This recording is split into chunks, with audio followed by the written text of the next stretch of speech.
I am very happy to have you back here. And I just wanted to start off with what is happening out in Europe with the European banks, with the Italian banks, the German banks. And do you believe the EU system, do you think it's in trouble right now? Quite honestly, I think it was in trouble the day that it was born, because they're trying to peg or link all of these economies together like they're, Italy is not Germany. And yet Italy is required to have the same monetary policy because of the linkage. So yeah, I think the Brexit was definitely part of the breakdown, and that hasn't even been concluded yet. And they voted on that, a couple of years ago?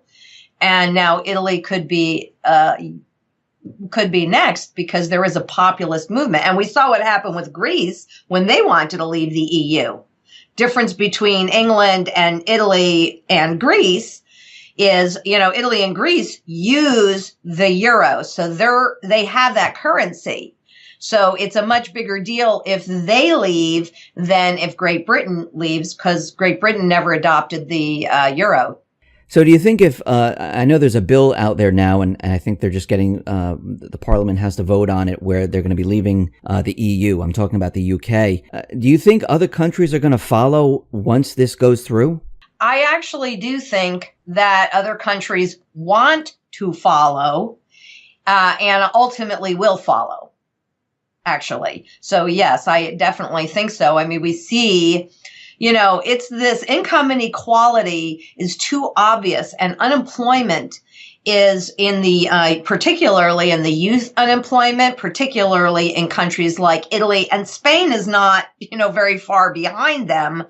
And there's a lot of discontent. So yes, I do think that we're witnessing already the breakup of the EU. And I agree with you, because Christine Lagarde came out, and she's head of the IMF, and she warned that the EU nations need a rainy day fund to protect against an economic shock. I mean, is she projecting out there that something bad is going to hit? Well, she is, and she did say that about the EU, but she also said that about the global economy, which they are talking about the fact that we've entered a global economic slowdown, because of course you have in the U.S., we've already, if you could call this tightening, I mean, it is a form of tightening.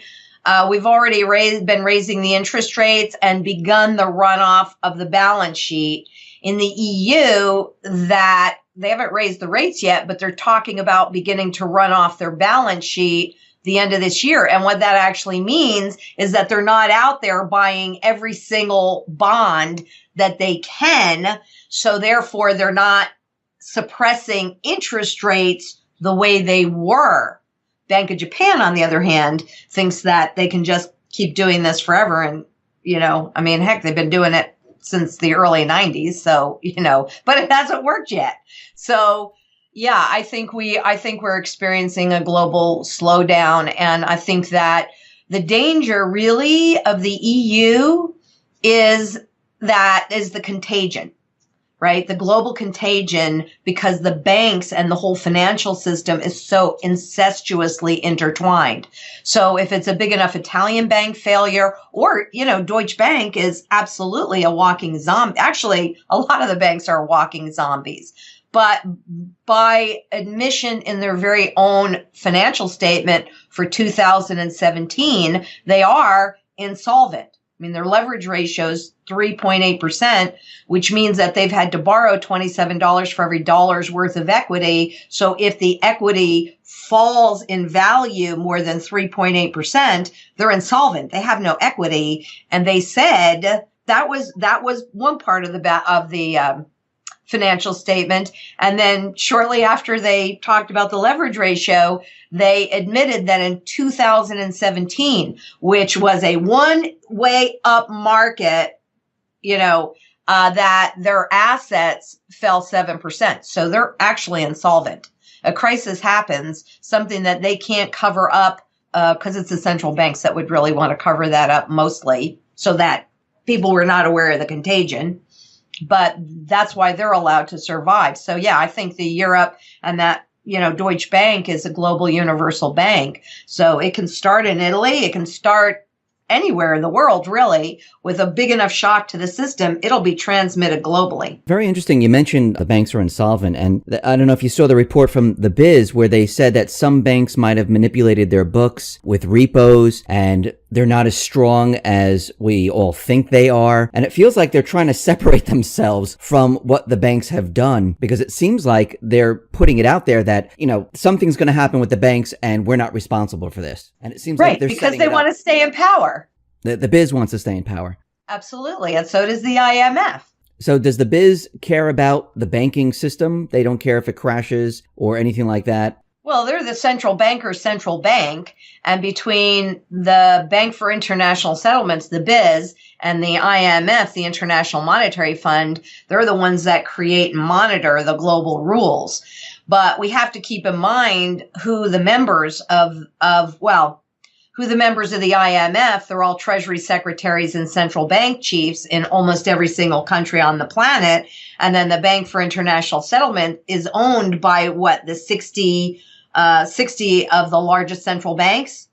So yeah, I think they do care what happens with the banks, but it would also make a lot of sense for them to make it appear that they're trying to protect everybody else so they stay in power. But the banks couldn't have gotten away with anything if those two entities hadn't agreed to it, because it's every treasury secretary and central bank chief. Let me just ask you this. If the other central banks, not the Biz, let's say the Fed or the IMF or the ECB, they go down, does the Biz care that much that they failed in what they've been doing in those countries? Well, if they're ready for the transition, then this would be a welcome emergency, okay, or a welcome crisis. If they are not ready for the monetary and the financial transition, then I don't think it would be welcome yet. But, I think it's at some point they need a big enough crisis so that we can accept the next bit of garbage that they want to cram down our throats. We have to accept it. They don't want us to push back. True. What do you think that the crisis is going to be? Like, what do you think they have planned? Well, I'm really sure that it's going to be a derivative event. And there are so many different things that could trigger that derivative event. And derivatives, remember, are just huge leveraged bets that basically are valued at the price of the underlying. So stocks, bonds, other derivatives, real estate. And that market dwarfs anything else that we're doing. And most of that market are bets against interest rates. And most of that is OTC. So it's just a private transaction, and it's really not easy to view what those are.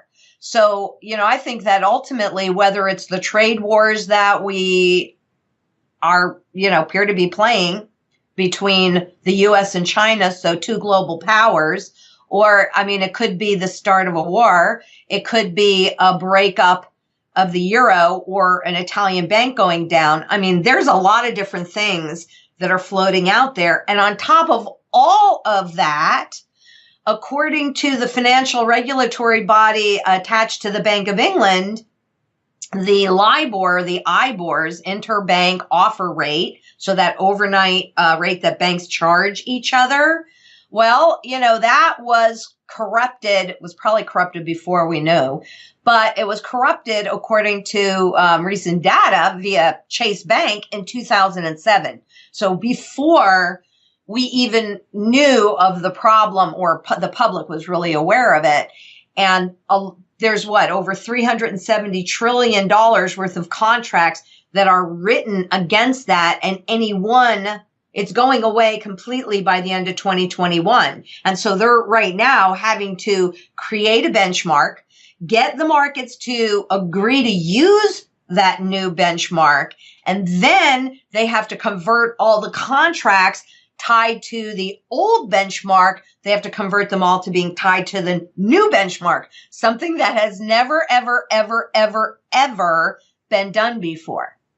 And, it's got to come off without a hitch, which I don't think is possible. I mean, we'll see. Time's going to say.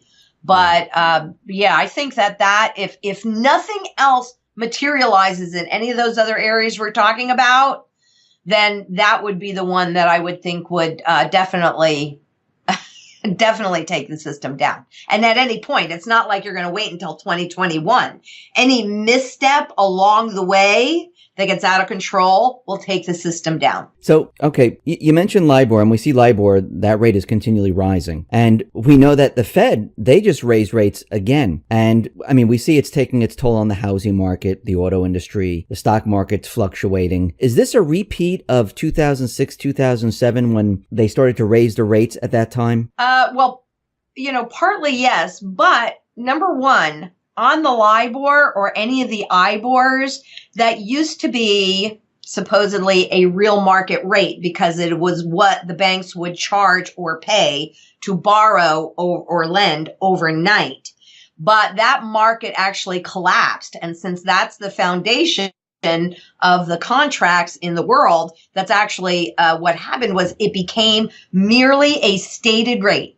So they call up the bank. There are 18 banks that create this, those interest rates. And the banks call up and go, well, no, we're not loaning or borrowing overnight from other banks. But if we were, then this is the rate that we think we would either charge or have to pay. So that's why it doesn't work anymore, because it is merely a stated opinion rate. It's not a real rate. So I want to definitely clarify that, because that's key. Mortgages are tied to its student loans, car loans, credit cards, and lots of those derivative contracts that we were tied to. The second thing that I would really like to say about the Federal Reserve raising rates is, number one, when they raised those rates since 2008, not before then, but since 2008, they're raising the rates that they pay the banks to hold reserves. Not what they charge the banks, but what they actually pay the banks. So that's free money. So that's number one. Number two, even though, I mean, you'll hear a mixture of both if you listen to, Bloomberg or CNBC or any of those mainstream kind of media places. On the one hand, they'll say, well, they're doing it because the economy is so strong. Well, we've already discussed that myth today, and there's more. They state that they're doing it so that they can lower them during the next crisis to stimulate more borrowing. This is insanity. You cannot fix a too much debt problem with more debt. So, they're raising them so they can lower them into the next crisis. But by raising them, as you brought out, 2006, 2007, they were raising rates, which frequently, it does. You get to the point where the rates then bring on that next recession. Though in the changes in the Dodd-Frank law, they are definitely allowing more leverage. And also in terms of, say, real estate, since we're talking about that a lot with rates. Right. They're also loosening the terms. So they're allowing riskier banks to take on riskier behaviors, mostly because they just put them into a package and sell them off. So they're not really holding the risk, on their books. So they're in the process of deregulation, making an already extraordinarily leveraged and risky system more leveraged, more risky, to both a bail-in of whatever you have inside of the system, as well as a taxpayer bailout. And there's no doubt in my mind that that's coming.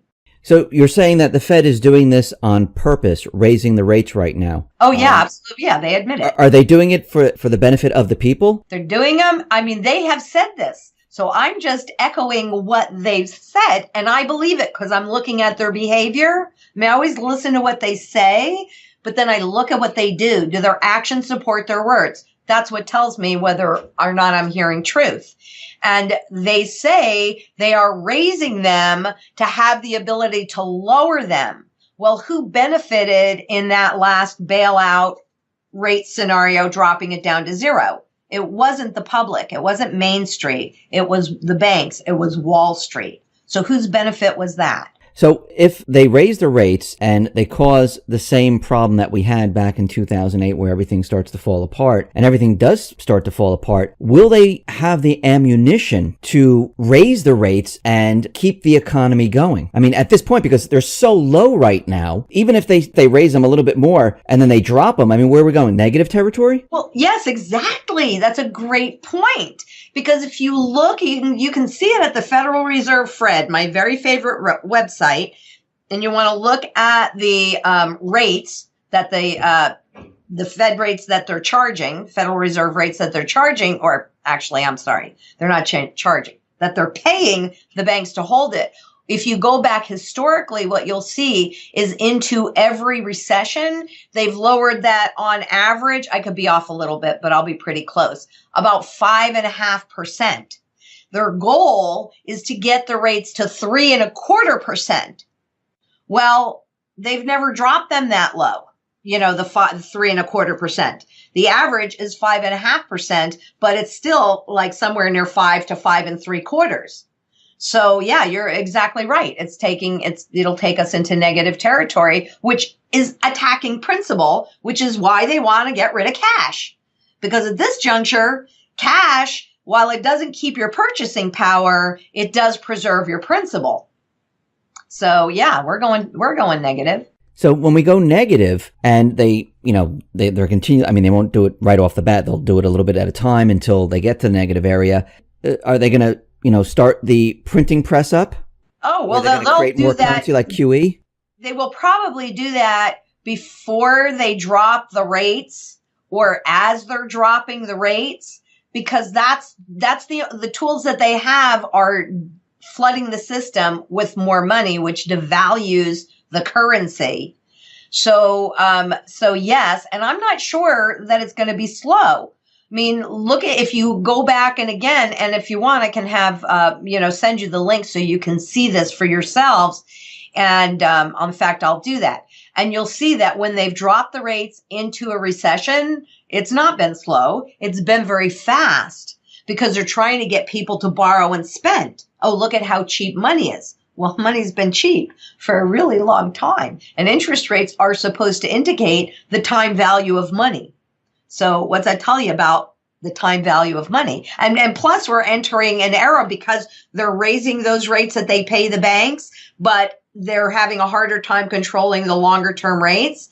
So we're looking at a flattening yield curve and then potentially an inverted yield curve where interest rates, short-term interest rates are higher than longer term interest rates. Right? I mean, that's a pretty dangerous, at least historically, that's been quite a dangerous thing. And we're near that right now. That normally means we're in a recession or approaching a recession. Yep. So we talked about interest rates, but at the same time, we know there's going to be an effect on the stock market. When this happens, we know that already happening. Yeah. And, right?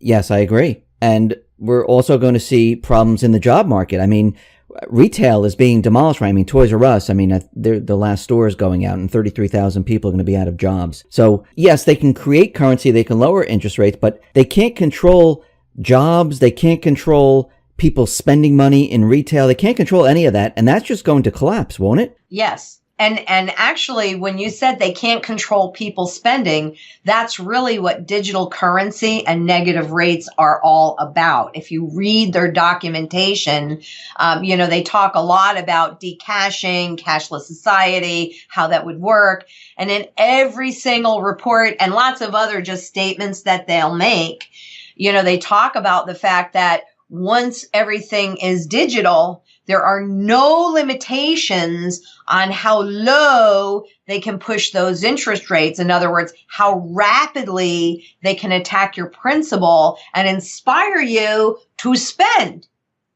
Because if you've got money in a bank account and you look at it today and you've got $1,000 in there, and you look at it tomorrow and you have 900, and it's not because you spent that money, it's the negative rates eroding your principal. Well, if you can't take it out and protect your principal in cash, what are you likely to do? Spend it on anything that you think might hold its value. There you are. That's what hyperinflation does.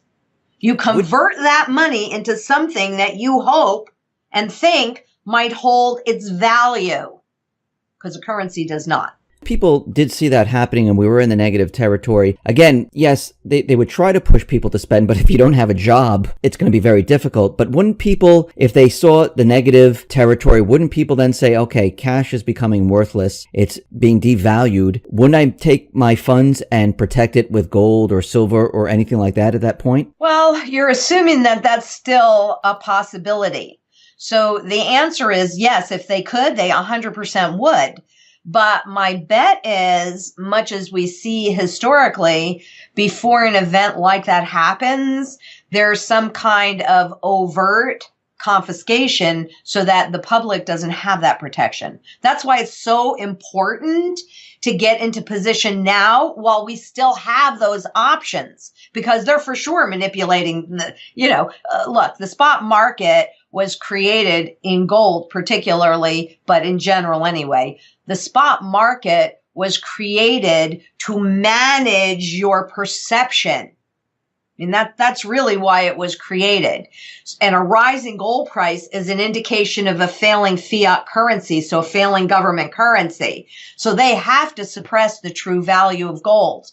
But the smart money, those guys that understand it, so most of the central banks in the world, not all of them, apparently we're not adding to our position, but, China and Russia and India, all of those countries and many, many more are accumulating gold. They're manipulating the price down and then they're buying it cheap. And I'm going to tell you, not coming back on the market, especially when we go into whether it's a hyper-deflation or a hyperinflation. They're basically the same thing. They're just the flip side of the other coin. And that's what people don't realize. But an imploding stock market or bond market or real estate market is deflationary. Prices are coming down really rapidly. There's only one way to fight that, and that's with inflation, pushing those prices up in nominal terms, so in terms of dollars. But when you're doing that, the value of the dollar is declining really rapidly. And in fact, in the most current statement of the value, the purchasing power value of the dollar, we broke 4 cents out of that original dollar. It was actually $1.02 when in purchasing power when the Fed took over. So, that's, they don't want you to understand this because we get blinded by these numbers, right? Oh, look at my stocks went up. Look at how high. But if the foundation, what they're created from, is going down and they just put 0 on the value graph, that was a new thing, right? They just put 0 on there because we're now below 4 cents. So when do you want to know? When you can still buy gold and silver or after you can't? I mean, right now, is it tough? I'm hearing different things from different people where it's very difficult to get, bars of gold. Yes, the coins you still can get, but the bars of gold in a huge quantity, that's difficult to get right now. I mean, are you hearing that or are you hearing something different? Well, actually, the reality is it depends on the size of the portfolio. But when we're building out a large portfolio, and I would say, $1 million or more would be a large portfolio. That's going to take us a minute or two because we have to strategize no matter what it is that you're wanting. We have to strategize entry because we don't want to be the ones to move the market up so that you pay more. So everything really is a strategy. How are you moving into this market? To my knowledge, we're not having any trouble getting anything at the moment. For a minute, sometimes junk silver, there are times when some things are harder and some things are easier. But hey, we've been around with relationships since 95. So we typically can get things when others can't. And a lot of that is because of the relationships that we've forged over the years. But we definitely do think about how we're entering or exiting any market that's part of the strategy that we execute here. Now, you mentioned China and Russia. They've been accumulating a lot of gold. And we know the price of gold has been manipulated and it's very low right now. And they're also selling treasuries. I mean, Russia's been selling treasuries, buying gold. China's been selling treasuries. The question is, who's buying these treasuries right now that they're selling? Well, my bet would be the plunge protection team, or they've set something up. Actually, Ireland was the last time, even though they were struggling fiscally, they were also magically buying a lot of treasuries, way more than their GDP, which doesn't make any sense. So they can hide who's buying it. But my bet is that it would be the Federal Reserve that is behind who's buying it, whoever that might be. And they're going to keep it hidden, maybe put it into Belgium or, or somewhere in the Cayman Islands or somewhere hidden that we don't realize that it's them. But we're the ones that are trying to control the interest rates on the treasuries. So China, there was a report that there was a leaked report from a think tank in China, and they're warning of an economic panic. I don't know if you heard about this. And I hadn't, but I'm going to check it out now. Yeah, they're saying make sure you write that down. There's a Chinese think tank, and they leaked it out saying that they're warning of an economic panic, and they're warning that almost like the IMF that let's get prepared for an economic shock. They're worrying about an economic panic. I mean, do these countries? I mean, now we know that they're moving away from the dollar. They're trading in their own currencies. China has the petro yuan, and they've been basically duplicating everything that we've had here in the West out in the East. At this point, do you think they realize that it's just a matter of time before the dollar system collapses, and they understand that there's going to be economic panic around the world, and we need to be ready for it? Well, for one thing, the system is set up to kind of, hide things. So it doesn't really matter. It isn't just the US dollar system. It is the global fiat system that is in huge jeopardy. And when you're talking about China particularly, it's reflected in their markets, which are in bear market territory. They're in negative territory, even as they're entering their stock markets, entering the global markets, the MSCI, which they had to buy a whole bunch of shares of stock in the Chinese markets. The Chinese, there's been quite a rush to issue IPOs, initial public offerings of Chinese companies here. Some of those receptions haven't been as hot or even as warm as they would have liked. So, we could already be seeing this unfolding. It's just that the speed, that's the thing. When we talk about those things, it's always referred to as something that's going to happen in the future, even as it is already unfolding. So it's already unfolding. That's probably why China's been accumulating so much gold, and also getting their public to be more comfortable with using their cell phones for purchases and holding money and doing all of that. They're trying to transition from a manufacturing-based economy to a consumer-driven economy into this mess with all of the debt that they have accumulated. Their growth is not real. It's all manufactured. Well, that's true globally too, though. I mean, it's all manufactured on a mountain of unpayable debt. So, yeah, I think that they know this, but I just think that we need to think more in global terms. And, as a community, I think that we need to, think about the general public all as the community, wherever they are, whether it's China or Australia or the US or England or anywhere else, because that's how we have to come together, in my opinion. So to get out of this situation where the global debt is getting out of control, what has to happen? Can they just continue on with this and, have a small little crash, then create more currency, which creates more debt, which we lower the interest rates to negative territory, people lose their wealth? I mean, how much longer can they keep this going, and what has to happen for this entire system to be redone? I mean, what needs to happen here? Great questions. Number one, I don't think any of us really saw QE, that hyperinflationary money printing where it was then shoved into the banks. So it really went into the stock market. All that hyperinflation went into the stock market, the bond market, the real estate market, the derivative market. God help us on that one. So, but we've done it I mean, the Biz also came out and said that globally, and we're not talking about the unfunded liabilities like, Social Security, the global pension crisis. We're now at 164 trillion without any of those promises in debt. So since the crisis, I mean, what's that, doubled or something like that? I mean, it's a ridiculous amount of money. So how much more can they grow? Well, all right, honestly, if the public, as long as the public maintains confidence in the central banks, in the currency, then at least in theory, they can keep this going.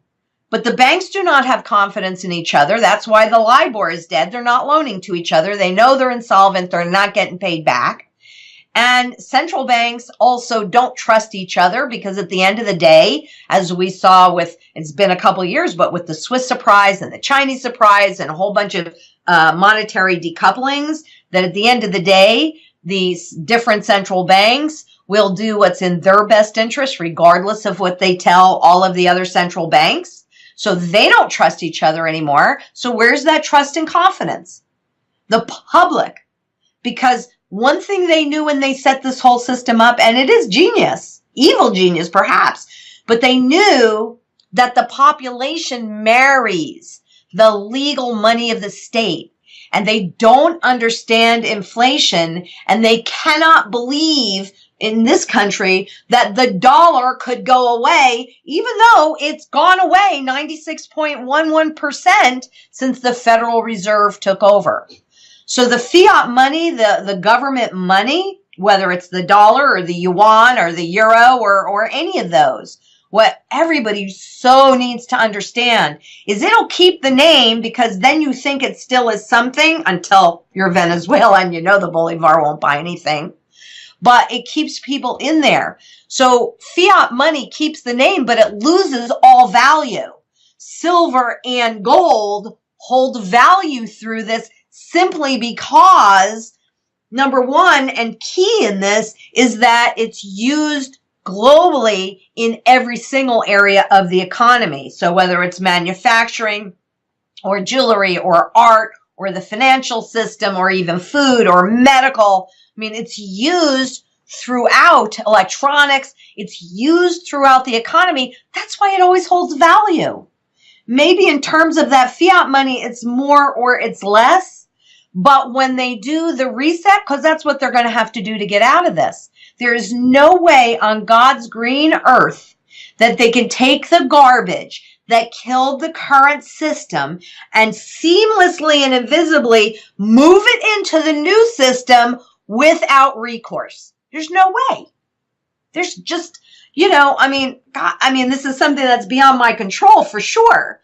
But historically, that is an absolutely 100% accurate statement. And the central banks, the Biz, the IMF, have been calling for a financial system reset. That's why the cryptocurrencies are so significant and the blockchain technology is so significant because it is trustless. And they know this next time, no, they don't have the same firepower. They don't have the tools. Can they come up with something that we haven't thought of? Well, yeah. I mean, they did in 2008. They changed a lot. They stopped playing by any of the old rules. They made up all sorts of new rules. And here we are 10 years later. So is that possible again? Well, yeah, I suppose it is possible. I mean, that's not something that's within my control. But I don't think that anybody really thinks that that's likely. And I think that's why you're getting all of these warning calls, whether it's in China or it's a global call from the IMF or it's an EU call from, Italy and Spain. Really doesn't matter. The system has to reset because it's just too full of garbage. And I was just looking at this morning. For the piece that I'm going to present today, which is on changes on Trump's, on the regulations around banks, since he's now beginning to, in earnest, dismantle Dodd-Frank. And when I went to the Office of the Comptroller of the Currency, who quarterly runs a report on derivatives in the FDIC insured banking system, those derivatives, while they've created tools, financial engineering to make it look like it's smaller, it's spiking again. That scares the Hades out of me. Yeah, it should scare everyone. It should. It's substantially higher, even the manipulated numbers to make it look less.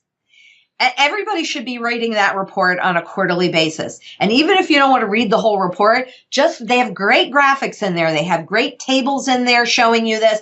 They have great graphs showing you this. Scan the graphs and the tables if you don't do anything else. But they publish it quarterly, and it scares me to death. It scares me to death. There's so much speculation that these banks are doing, and now they're deregulating, allowing even more leverage, but they're using financial engineering to make it look like less.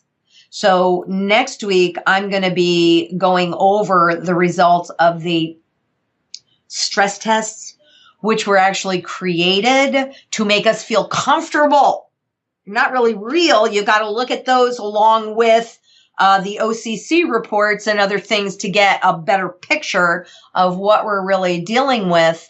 But one of the regulations that changed was in how they define a SIFI, a systemically important financial institution.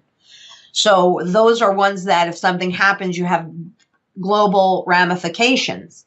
And they raised the threshold from 50 billion. Don't hold me to this because I have the data right in front of me and I'm a little tired. But I believe they raised the designation from 50 billion to 250 billion. So a lot of the oversight that the Federal Reserve was doing with banks, okay, well, now those under 250 billion are not going to be really looked at nearly as much. And even that was kind of iffy in what they were looking at because they don't want them to go down. And the FDIC has what? A little bit more than 2 cents for every dollar's worth of insured deposits. Bail in anyone? Yeah, they'll convert your deposits or your equity in your securities account into shares of stock in the failing institution, and somehow that's fair. I just want to go to the derivative part here because, people keep on hearing derivatives and how bad they are. I don't know if you can explain what happens if the derivative market implodes, so people can understand how bad this is going to be if this does happen. I'll try. It's really complicated, so I'll do my best. You don't have to go into very, specific detail, but on a broad sense, what happens to the banking system, what happens to pensions or things like that. Well, okay, we actually have lived through this issue 2 times, okay? When it kicked off in 97 with long-term capital management, where that's when they really started the speculative derivative trade. And what people really need to understand, it's about leverage. It's about putting bet upon bet upon bet using the same equity. So what happens is credit dries up. In 2008, that's what happened. It was all about those derivatives. In this particular case, in long-term capital management, it was against government bonds that went bad in Asia and Russia. And so that threatened the global economy. But 14 Wall Street banks plus U.S. taxpayers stepped in and bailed them out. So not many people even know about that one. But they knew how risky that was. And then rather putting in protections and oversight, they went to deregulation and they actually blocked regulation of these bets. And it's kind of like going to Las Vegas. Think about going to Las Vegas, but you have more control over whether or not you're going to take a hit. When you're sitting at a blackjack table, we don't have any choices over there. So as long as the banks can have enough money to pay the fees, they can keep bad bets floating. But when that credit dries up, what happened in 2008? The whole market imploded. We all know that. We lived through it. Back then, we had less. Our balance sheet were cleaner. so they could grow all of this debt. They could print all of this money. This time they're doing it when we're already so over indebted and over leveraged. The question is, how much more could be done and maintain the confidence of the public? And that's what Italy and Greece and Brexit and the election of Trump and the Arab Spring and lots around the world is showing you. This populist movement is showing you that lack of trust and that lack of confidence. So this next crisis, when the liquidity dries up, they can't grow more debt to create more money to put into the system to keep it propped up. It's all going to implode. And they know this, and confidence will go away because there's only a thin layer of confidence left that the public has in the banks, in the central banks, in the financial system. So yeah, this next one, this is huge because the leverage is that much larger. And the bets are that much bigger. It's just crazy. Do you have a time frame? I don't want you to give us like a specific date, but do you have a time frame where you think that this is going to rapidly fall apart? I know it's been falling apart for a while. Oh, yeah. But, I'm looking at the markets, and I really thought that the reason for the tax law change and the repatriation was to give all those trillions of dollars that the corporations could and would put back into the markets to keep it boosted. And yet what we're seeing instead is a breakdown in the system. So when you have the Dow giving negative signals and the bonds giving negative signals and a surge of insider selling. Insiders are the boards of directors, the presidents, the CEOs, the CFOs. So these are the guys that are running the corporations, and there is such a huge surge. I just did something on it for insider trading yesterday, and I do that every week. I look at that every single week. It's in the Wall Street Journal. That tells me that we could be very, very close. That could easily happen, and I can't guarantee that it will or it won't, but I could see it happening before the end of this year if those stock markets continue to break down like they are, and raising interest rates are not helping that, and trade war talk is not helping that. So I feel like we're painted into a corner, and we're at this point we're kind of darned if you do and darned if you don't, and the markets are so fragile because taking on all of that debt. That was in just the recent IMF report on the global debt levels and what's going on. And they said that their fear was because of the level of debt that the globe would not be able to react and respond to the next crisis. So I think it could happen before the end of this year, but I don't think that they have the new fiat ready technologically to shift us into it, though I don't know that they would need to just yet because we have to feel a lot of pain in order to accept it. So that probably buys them a little more time as we're going through the crisis.